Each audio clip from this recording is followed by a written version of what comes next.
Pour découvrir les secrets de conception de ce masque innovant, c'est à Hendaye que nous nous rendons. C'est là, sur la côte basque, que la marque Tribord a installé son centre de conception mondial au plus près des pratiquants. C'est ici qu'est né le masque EasyBreath, dont la promesse est de vous faire voir et respirer, aussi bien sous l'eau que sur terre.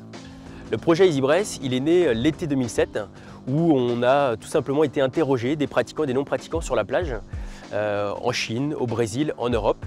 Et près de 30-40% des personnes qu'on a interrogées nous ont dit ne pas pouvoir pratiquer la randonnée palmée parce que le tuba les gênait, côté hygiénique, côté intrusif dans la bouche, ou tout simplement ils n'arrivaient pas à respirer par la bouche en ayant le nez pincé dans le masque.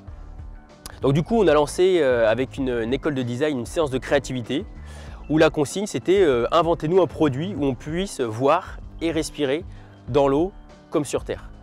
Donc de cette séance de créativité, il est ressorti 30 pistes à explorer et toutes avaient un point commun, c'est qu'elles renfermaient les yeux, le nez et la bouche, alors qu'un masque habituel renferme uniquement les yeux et le nez.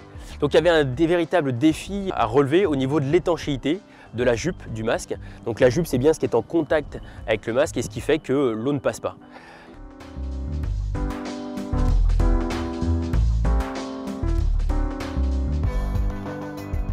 La grosse étape qu'a suivi, c'est celle du design, où on a mis à peu près 3 ans pour réussir à transformer le monstre qu'on avait créé. Donc un monstre, c'est un prototype.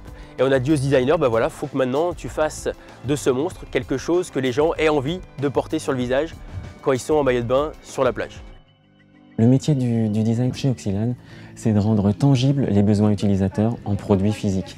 Ce produit-là, on l'a voulu très transparent, donc le volume de respiration, on l'a toujours voulu très visible, on a toujours voulu voir le nez et la bouche derrière ce masque. Et les solutions qui nous étaient à l'origine proposées enfermaient énormément la bouche et le nez. Et on a trouvé des solutions finalement avec notre sous-traitant pour finalement rendre des éléments du visage très visibles. On s'est fortement inspiré au niveau des couleurs de l'environnement aquatique. Vous avez vu que sur ce produit, on a une bouée orange fluo. Quand vous allez sous l'eau, vous avez énormément de couleurs fluo. Vous avez des jaunes très visibles, des oranges très profonds. Sur le Colorama, on a tenté des choses très nouvelles, des roses givrés, des bleus électriques pour l'homme. On a vraiment osé beaucoup de choses et on en a encore beaucoup dans les tuyaux avec ce produit. On a fait appel à Oxylane Research, le centre de recherche et développement du groupe Oxylane, qui nous a organisé un test sur 40 personnes, 20 pratiquants, 20 non-pratiquants, 20 hommes, 20 femmes, et on leur a fait essayer notre dernier monstre. Et la grosse satisfaction, puisque Oxylane Research n'avait jamais obtenu de tels résultats sur le test d'un prototype.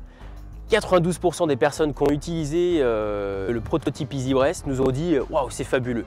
Un champ de vision dégagé, une sensation de liberté, on n'a rien dans la bouche, faut le faire ce produit ».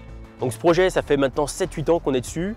On l'a vraiment poussé au sein de Tribord parce qu'il est l'emblème de ce qu'on veut faire au sein de la marque, rendre accessible la randonnée palmée au plus grand nombre avec un produit où on ne se pose pas de questions, on l'enfile en un geste et on part observer les proches fonds marins.